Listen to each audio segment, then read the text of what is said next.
serving as host to an unproductive and ill-timed conference on the so-called two-state solution in New York City. This is a publicity stunt that comes in the middle of delicate diplomatic efforts to end the conflict in Gaza. Far from promoting peace, the conference will prolong the war, will embolden Hamas, and reward its obstruction and undermine real-world efforts to achieve real peace. As Secretary Rubio has made clear, this effort is a slap in the face to the victims of October 7th and a reward for terrorism. It keeps hostages trapped in tunnels. The United States will not participate in this insult, but will continue to lead real-world efforts to end the fighting and deliver a permanent peace. Our focus remains on serious diplomacy, not stage-managed conferences designed to manufacture the appearance of relevance. Also, the United States welcomes the ceasefire declaration announced yesterday between Cambodia and Thailand. We commend both governments for taking this important step to ease tensions along the border. President Trump and Secretary Rubio spoke with their Cambodian and Thai counterparts on July 26th to underscore the need for an immediate cessation of the violence. Building on those conversations, the United States, working in close coordination with the government of Malaysia, co-organized the ceasefire talks in Kuala Lumpur on July 28th. These talks provided a vital platform for both parties to come together in good faith and ultimately reach agreement on a ceasefire. We are also grateful to Malaysian Prime Minister Anwar Ibrahim for his leadership and for hosting the ceasefire talks. President Trump and Secretary Rubio remain firmly committed to an immediate cessation of violence and expect the governments of Cambodia and Thailand to honor their commitments to end this conflict. Further, in the aftermath of the recent typhoon and tropical storm that have devastated the Philippines, the United States remains committed to supporting the Philippine government in assessing the needs and providing critical assistance. The State Department is deploying a U.S.-based team to strengthen the local relief efforts, including supporting food distribution efforts for displaced families and coordinating logistics for relief efforts led by the government of the Philippines. To date, we have helped transport tens of thousands of food packs to the hardest-hit communities, ensuring vital resources reach those in need. This collaboration underscores the enduring partnership and strong ties between the United States and the Philippines. Finally, in today's topper, yesterday, President Trump announced a trade deal with the European Union, fundamentally rebalancing the economic relationship between the world's two largest economies. This deal marks a generational modernization of the transatlantic alliance and will provide Americans with unprecedented levels of market access to the European Union. The deal bolsters America's economy and manufacturing capabilities. The EU will purchase $750 billion, with a B, my favorite, of U.S. energy and make new investments of $600 billion in the United States, all by 2028. Through decisive leadership and an unyielding commitment to American workers, President Trump has delivered yet another agreement that positions the United States as the world's preeminent destination for investment, innovation, and advanced manufacturing. Since day one, President Trump challenged the assumption that American workers and businesses must tolerate unfair trade practices that have disadvantaged them for decades and contributed to our historic trade deficit. Yesterday's announcement opens up historic market access to the second largest economy in the world, reestablishing the strong, positive, long-term relationship between the United States and its key ally, the European Union. And before we begin, and I'll take your questions, we've switched things up a little bit here in the front row. I'm looking at some new faces, while all the faces that you guys recognize at home, watching the briefings for these last 6 months, recognize. I have to say that the bullpen members and the individuals that you see on camera have their own fan bases, if you will. So people are excited, of course, each day to see the exchanges, and I appreciate that. But what people may not know are the number of people who come to this room for each briefing, who are journalists with outlets that speak to people around the world. And we think it's time, as I'm used to seeing, well, you far back there. Nice to see you. Nadia as well. But I'll be introducing you to the front row today. It'll change for each briefing. But this is an opportunity for us to get to know you, for further experience and advancement, for the nature of what Americans and the world see as we answer these questions. Saeed, of course, has his own fan club. But nice to see you over here. It's a little confusing as opposed to over there. So just as a reminder, for those of you watching at home, whether it be C-SPAN, of course, or our State Department account on X, et cetera, wherever you may be viewing us. First, over here is Saeed. Saeed is with Al-Quds, a bullpen member, as a matter of fact. And Tim with the Washington Examiner here. Welcome aboard, Tim.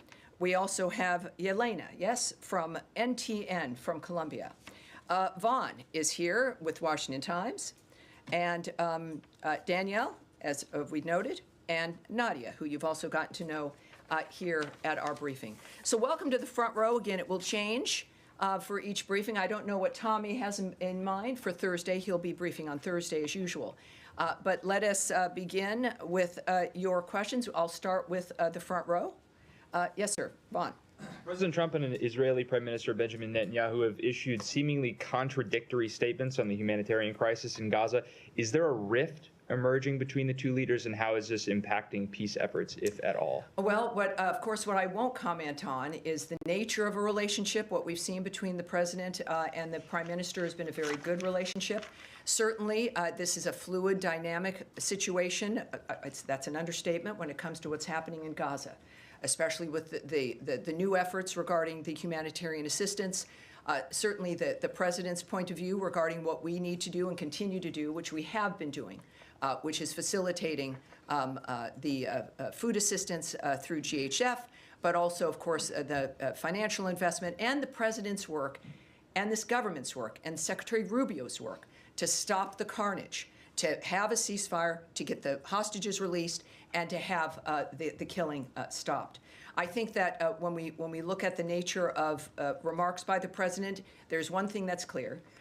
That everyone can agree on is that it is his humanitarian nature to focus on diplomatic solutions, but he is a realist and and he'll go and do what he needs to realize what his goals are, which is peace and a ceasefire.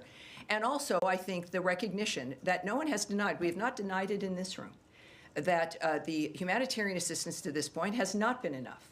My argument is that it would never be enough in that obscene, unnatural environment.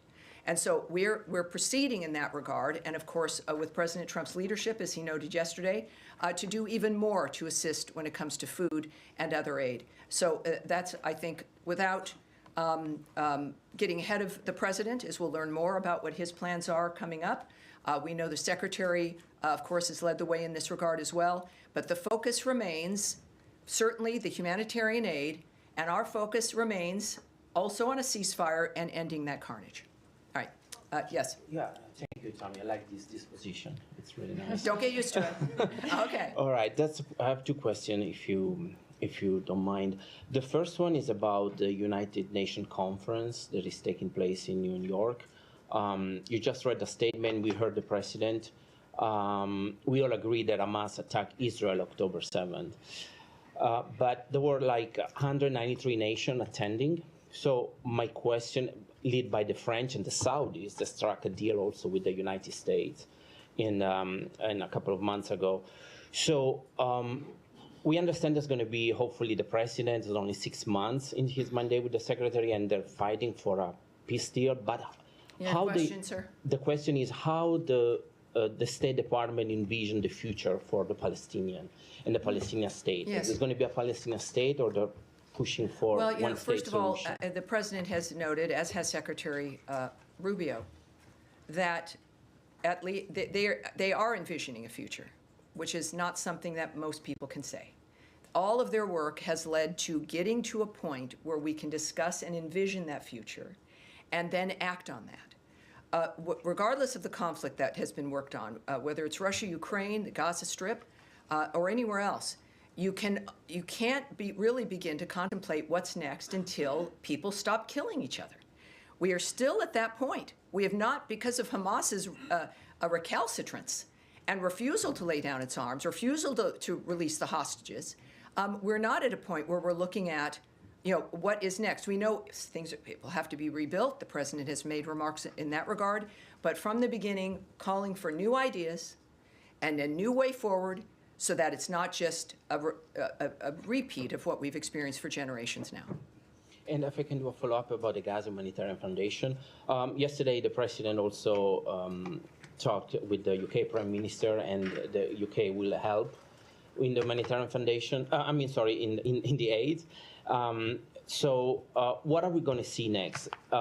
Is the president at the State Department see that this organization somehow maybe is not working out for different reasons? Well, what we said from the start is that this is not about what has not worked. Clearly, we're now, I think, close to 100 million meals have been distributed by GHF. But as we've discussed, there has to be more. There's always had to be more. The calls from the president, from the secretary, and even GHF has been, have more, join us. There needs to be more ideas, more movement. We know, of course, there have been some airlifted airdrops of food. There's been corridors that, there's a window for corridors for delivery of more aid. And that's, of course, that's good, that's important. But adding to the aid and to the mechanisms that are there is what we've all called for. It is not an indication that there should be only one. It should be, everyone should be contributing to helping to make a difference here. So far, it has been GHF with a mechanism that has worked to keep the aid out of the hands of Hamas. And that has been fundamental. So it's good news. And of course, as the president returns to the United States, no doubt we'll have more information about how much more good news we'll have regarding aid and supplies. Yes. Thank you. Thank you. And hold on, please. Hold on. Me? No, yeah, Thank yeah. you, Tammy. No, not you. I don't. Maybe it's my pointing, or maybe because there's a tall guy here. Yes, ma'am. Thank you. I just want to follow up on what Trump has said about setting up new food centers. Will Sure. these be part of the GHF? We don't know the framework of how something would proceed regarding the details. I'm waiting for the president to return and don't want to get ahead of him regarding announcements and what the framework would be. When do you expect this to be announced? Considering the nature of the urgency of the situation and everything that President Trump does, very quickly and very soon. But we'll let that play out when he gets here and we get the details from those involved. And if I could just follow up, the IPC has said that GHF food items require water and fuel to cook, which is largely unavailable. And the IPC's Famine Review Committee said that their analysis of the food packages supplied by the GHF shows that their distribution plan would lead to mass starvation. Has the U.S. vetted what supplies the GHF is providing and ensured that they are providing the necessary nutrients and that they are able to be cooked? All right, I'm going to pass this off so we can get an answer to you. I do know that, again, the issue here is getting more food, more access, more everything. That has always been at the top of our list. But when it comes to this specificity of what's being handed out, we'll get back to you. Yes, ma'am.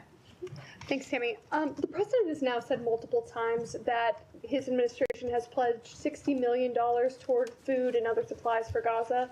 The State Department has only announced $30 million for the Gaza Humanitarian Foundation. Can you say, has more money been earmarked for the GHF, or is there other funds that are going out to make up for that $60 million, the $30 million difference here? I would suggest a question for the White House there. Again, I know what we've done here at State.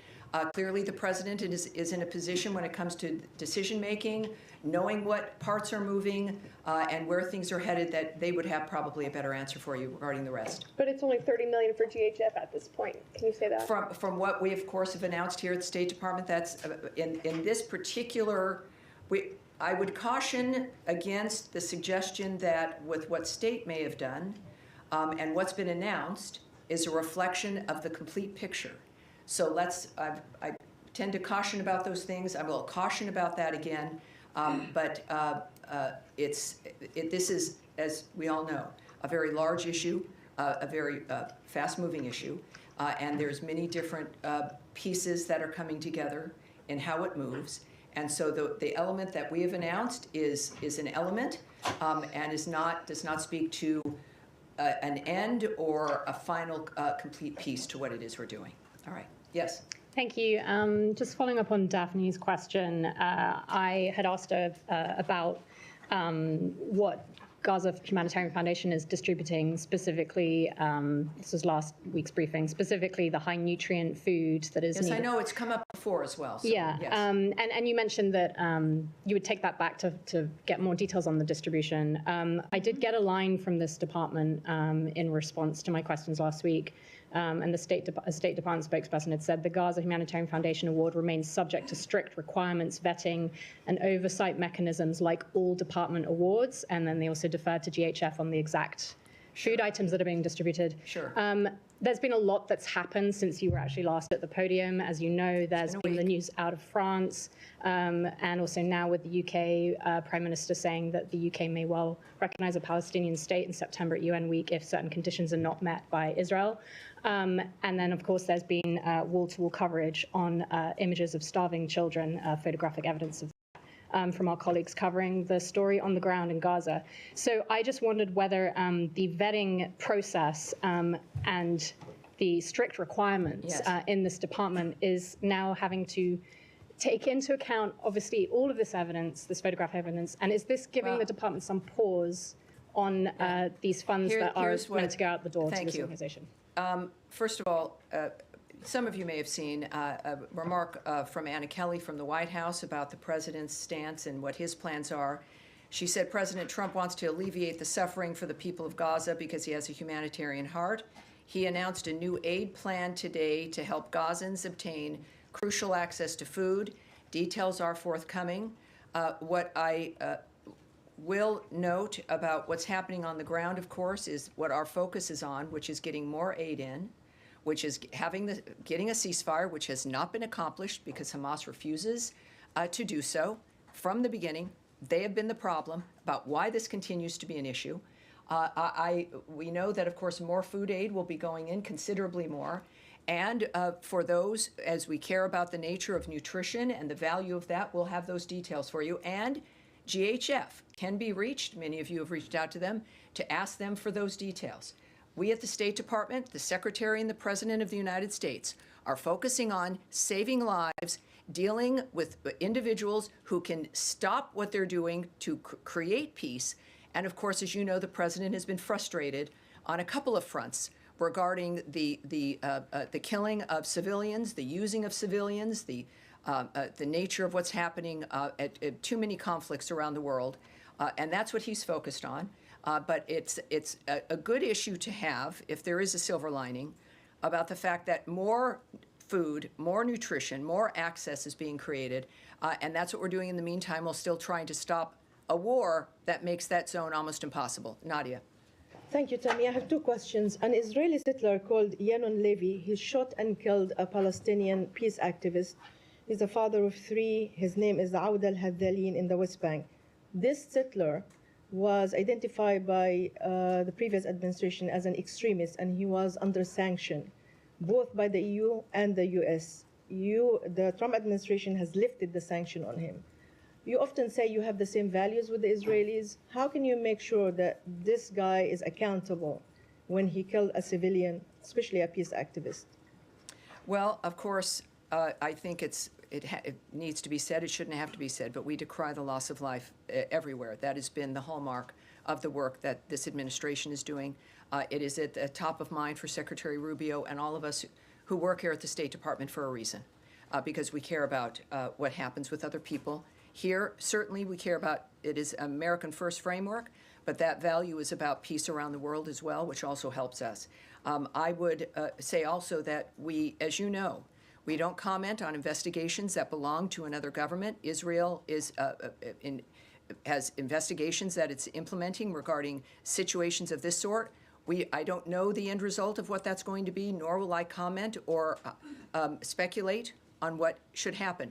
What we do know, and I don't think we should have to, we have a status here, a posture, where all of this matters to us, to the point where the president's last and only, this second term, but his last effort is to make these things better and to save people's lives. So it is, it's certainly Gaza, a war zone. We're doing our best to make a difference there, and we will wait for the result of an investigation before we have any comment. Sure, this guy in the West Bank is not in Gaza. Well, but with the West Bank and Gaza, obviously, the nature of conflicts and what we've been working on, but I appreciate that, yes, of course. It's the same, I think, it's the same argument. We see this in the West Bank. We know when there's violence in general. We saw something unfold in New York City as well with a shooting in New York City yesterday. These things touch all of us. With the hero there being a Bangladeshi immigrant, a cop for 3 years, dies defending New Yorkers. It is the American story, and it's something that we all work to help try to make a difference on. All right. My second question is, two Israeli human rights organizations found that they concluded that Israeli practice in Gaza has aspects of genocide. The Trump administration has put sanctions on UN officials who concluded the same. So are you going to sanction this human rights organization, or are you going to change your position? Well, I appreciate that, Nadia, but of course, you know I'm not going to speculate or say what actions will be. I'm not going to comment on outrageous allegations, effectively, which have also been disputed. But I will, again, you know, I won't preview things or guess or speculate about actions in any regard. All right. Yes. Can I just ask you about the trucks that are getting into Gaza? Over the weekend, there was an uptick, I think, over 100 trucks that got in on Sunday. But at times during this crisis, there have been upwards of 300 trucks delivering humanitarian aid into Gaza. What is the number of trucks that this administration wants to see Israel allow into Gaza on a daily basis? Well, I won't discuss, of course, details with you or the content of conversations or even a specific like that. What I do know is that there is this overarching work that we've done to make sure as much can get in as possible. At the same time, we do know that the UN had noted that they were not moving material in because of the violence. We know it's a war zone. I mean, that has been the overriding issue, and how to make it safe to get food through to those who need it versus into the hands of those who are causing the destruction and using it and weaponizing it. So we don't, I'm not going to speak to you about specifics or if that conversation has been had. We know, of course, it's in everyone's interest to help stop the kind of environment in general that's happening in the Gaza Strip. It's again, monstrous and abnormal, and all of us have an interest in stopping it. And DHS contracts expire at the end of August. Is this administration pushing for those contracts to be renewed? I won't speak on the details of contracts or agreements or if that's accurate or if it's not. Yes. Thank you so much. Two very quick questions. Secretary Rubio, for the past several months, has been wearing two hats, both leader of the... Four hats. Many hats. But specifically, Department of State and NSC. He has shrunken down the NSC and called it right-sizing. Mm-hmm. And my question is, are these two roles being sort of merged together into the same official, or are they being fulfilled in two separate capacities? Well, I can't speak to the decision-making about the nature of what he's doing as the NSA. I'm here with the State Department. Of course, he is the Secretary of State. What I can tell you is when I've been on various trips where the NSA, the National Security Advisor, and the Secretary have been there together, it's the same kind of work. It's working together seamlessly. Of course, there'll a great deal of time of overlap regarding the nature of what's happening in the world. So it seems and it appears to be working out smoothly and effectively. And my second question, today, Kim Yo-jong in North Korea, the sister of Supreme Leader Kim Jong-un, published an official statement regarding the U.S.'s desire to denuclearize the peninsula. While rebuking the United States, the memo did include a line stating that Kim Jong-un's relationship with President Trump is, quote, not bad. And I'm just wondering if the Department of State is familiar with the nature of bilateral relations between the U.S. and North Korea at this time and why they might have said that. Well, I would suspect that you should contact the White House when it comes to the relationship between the president and another country. Of course, we do know, as we see now, as we saw in the first term, President Trump's willingness to talk with everyone in order to achieve the peace and prosperity and some semblance of normal life for people around the world. Regarding the note you mentioned, or if it was a social media tweet, I don't have a remark on that, of course, but the White House can tell you more about the president's approach with North Korea. Yes, ma'am. Thank you, Tam. Me? Yes, you. Okay. I have two questions too. The first one is, after President Uribe's conviction, will the U.S. consider any sort of action similar to what we saw after the decision against former President Bolsonaro in Brazil? The first one. And the second one, after you answer? Yeah, so regarding the verdict, the verdict with former President Uribe, yes? Yes, well, the Secretary of State put out a tweet on this as well, noting that former Colombian President Uribe's only crime has been to tirelessly fight and defend his homeland. The weaponization of Colombia's judicial branch by radical judges has now set a worrisome precedent. And the second one is, with the U.S. allow Chevron to operate in a country led by an administration charged with promoting terror and drug trafficking? Well, I can tell you this, and I love your very direct questions. I know that there's two separate details that I don't have in front of me that I want us to take and get back to you in that regard. What we have said repeatedly, though, is that we will not allow oil revenue to fund or benefit that regime. And so I think that's something that we can repeat here at this point. But when it comes to some further details, let's see if we can get you. All right, Saeed. Thank you, Tammy. And I must admit, I feel a little bit vulnerable and closer to the floor here. Wow. I was always shielded by the front row. Well, see how mat you're there. thinking now, but That's okay. trust us, you're I fine have a without, very- yeah. without the Italian rule about Yeah, never okay. having your back into an open space.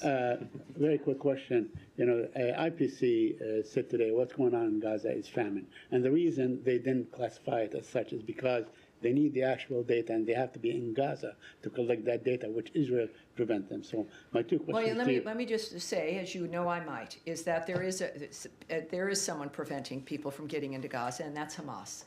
Hamas is preventing everyone from being able to get in there, whether it is reporters, whether it's food deliveries, or those who might need to assess the nature of what's happening on the ground. People are afraid of a terrorist group, the masterminds of October 7th, which slaughtered babies up to the elderly, when they're living, dismembering them, putting a baby into a microwave, murdering women as they're raping them. That set of people are running the Gaza Strip. So it's understandable why people are concerned and can't get in. It is not the Israelis who have been defending themselves in this framework and who are ready to sign a ceasefire deal and have been ready for weeks to do so. Well, in fact, the Israelis are preventing everybody. They control the area, but that's another issue. My question to you: does this add the kind of urgency that would allow more trucks? To follow up on Kylie's point, more trucks, and to the level that it was before, it was something like 400, 500 trucks, especially during the ceasefire. And second, would the U.S. call on Israel to allow these groups to go in and give them, the facilities they need to report actually and factually? We've had progress here from the beginning of this conversation, and with the catastrophe of October 7th and what has unfolded since then. We've discussed all the time about what we need, and we've had progress. We've had, again, close now, I think, to 100 million meals distributed by GHF. We have had more trucks now moving into the area. Israel making accommodation to be able to try to allow that to happen without people being in danger. So we've seen this progress being made. When it comes to the number of trucks, I would caution that it's not an issue of numbers, but clearly the posture of the President, of the Secretary of State, is that all of this has to stop and everything has to get to whomever it needs it. That may end up being a certain number of trucks. It may be a certain other kind of effort, new ideas. So it's not. I would just ask that we focus on what we've been focusing on here, which is having this violence end so that we can do a wholesale reformation of that area, stopping of the violence, and a wholesale view of that a future really can exist. Yes, ultimately, it's going to be the best scenario. Everyone can go into Gaza and help. The president clearly will have ideas. The partners in that area, whether it be Egypt or Qatar and others, Jordan with their airdrops, everyone has an interest in the resolution of this. And inevitably, of course, it'll result in everyone getting what they need. All right. Yes, Abby. What is the U.S. position on the U.K. saying we will recognize the Palestinian state before the U.N. this September? I know my colleague brought it up, but considering they're using it as leverage to try to stop some of the starvation that President Trump himself said he's concerned about taking place in Gaza? Well, I think President Rubio's statement and my statement that I issued regarding the conference, the two-state solution, the fact of the matter is his remarks also when President Macron of France also did something similar in this regard, that this is a slap in the face to the victims of October 7th, that it rewards Hamas, and it harms the ability to stop this framework from, it allows it to continue. It gives one group hope, and that's Hamas. It is a rewarding of that kind of behavior, that if you wait long enough, if you don't cooperate, if in any other normal environment where someone was so utterly defeated, they would surrender. In this case, that just does not occur. And part of it is because of perhaps the hope that they receive on how long the suffering lasts, how much that pushes the world to acquiesce to their arguments. And there's one group that benefits from the images and the reality of the horribleness, and that's Hamas. And so there's a reason why they don't cooperate and stop. And this adds one more thing onto it that adds into their apparent posture that this is a winning thing to do. Clearly, we are of the opposite mind, and that I think we can say in general about that issue. Right. President Trump said he didn't mind the UK Prime Minister taking a position on statehood. Is that, can you explain what the difference is well, there? Obviously, I'm not going to speculate on the president's reasoning, but I do know that none of us are in the business of telling people not to speak their mind.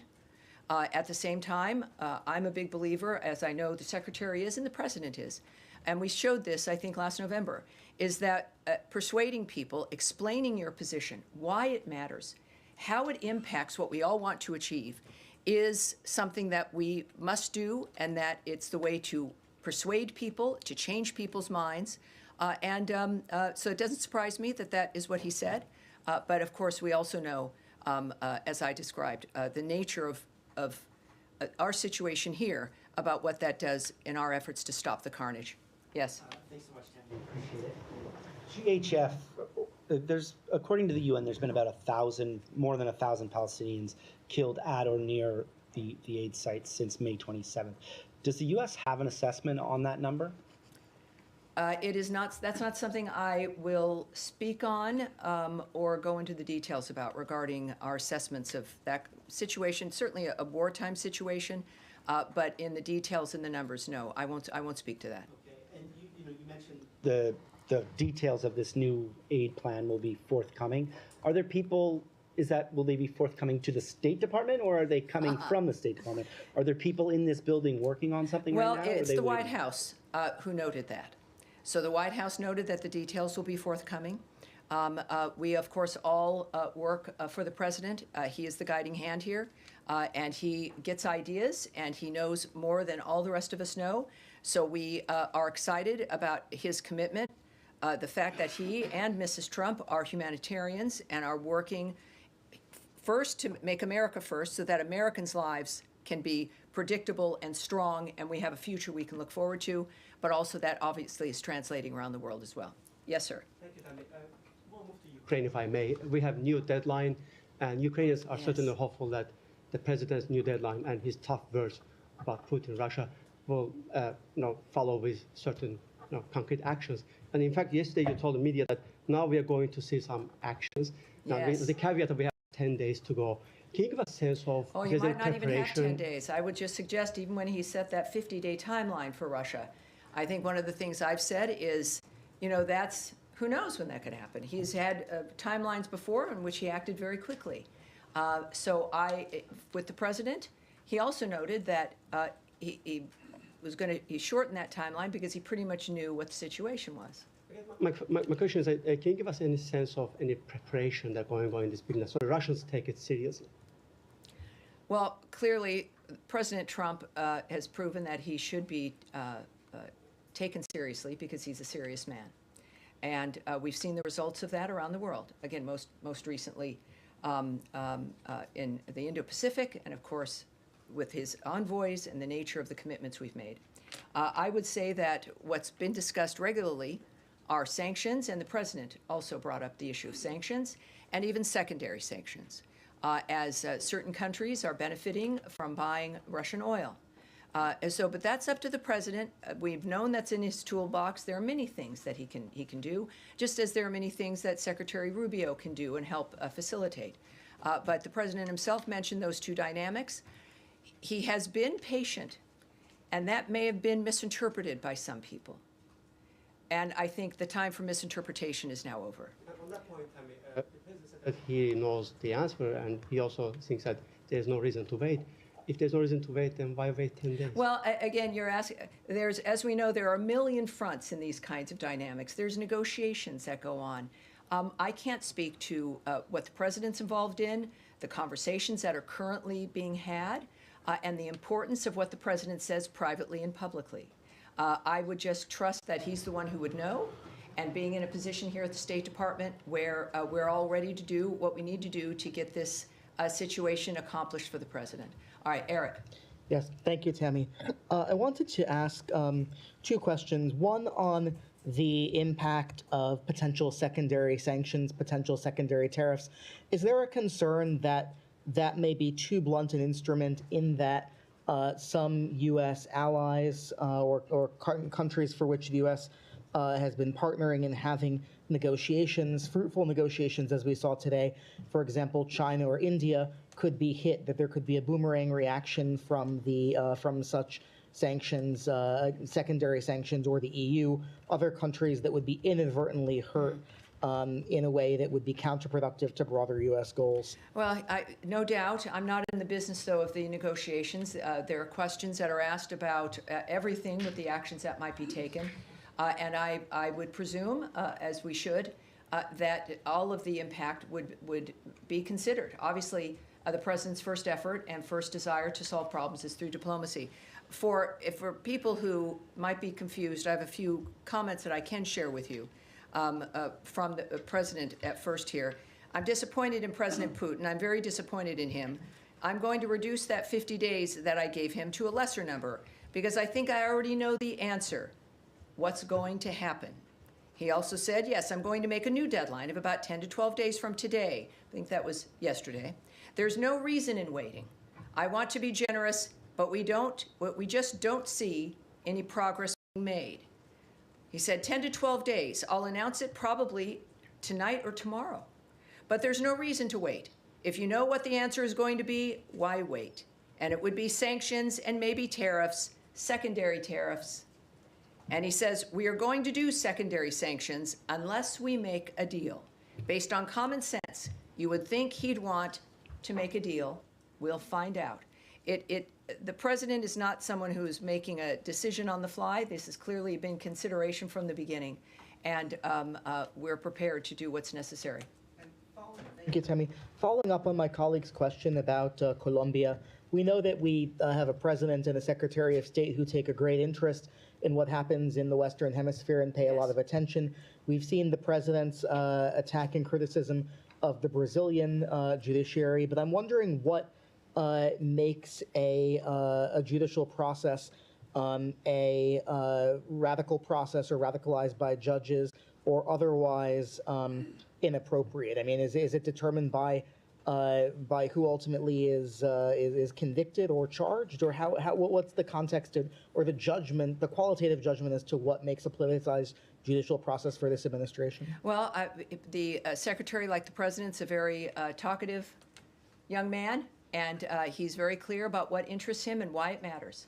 On virtually every issue, he does long-form interviews. He's got his Twitter that he participates personally in, statements, op-eds, all of which he's personally involved in, and expresses the nature of how he's making his decisions and why. So I will let his work speak for itself, including, again, current comments and no doubt more comments and explanations, if you will, or opinion pieces to help explain why these things matter, why corruption matters, how it might look whatever country you live in, and why it's important to stand up against it. All right. Yes, sir. Yes, hi. Thanks. A lot of my colleagues have asked a lot of the questions I had, so I'm going to totally change subjects if I may. All right. Sounds good to me. There are millions of dollars worth of contraceptives stocked in Belgium that are due to be incinerated in France. It's our understanding that they're still stocked in Belgium. They haven't moved to France. Could you give us an update as to where that stands? I know that the Belgian government is trying to find alternative solutions. Is the U.S. government ready to find alternative solutions, or are they destined to be destroyed? Well, I want to have that taken back. This is a situation that changes each day. What I can tell you is, for those who've asked previously, there are no AIDS drugs involved in this. No PEPFAR dynamics are set to be destroyed. This is a situation regarding birth control and other mechanisms that could be used. First of all, that would violate our Mexico City policy regarding the use of abortifacients, but also the use of some elements that could be used in a kind of forced sterilization framework that some nations do apply, which also we will not facilitate. So we can say that there's no AIDS drugs, no condoms are being destroyed. This is about a long-standing, I think this was a purchase from the previous administration, and so we're dealing with that, but we're aware of it, and we recognize the issues, but we also, of course, are committed to a policy that Americans care about, and we're going to be moving forward. No doubt we'll have some additional information for you in perhaps the coming days. Yes, ma'am.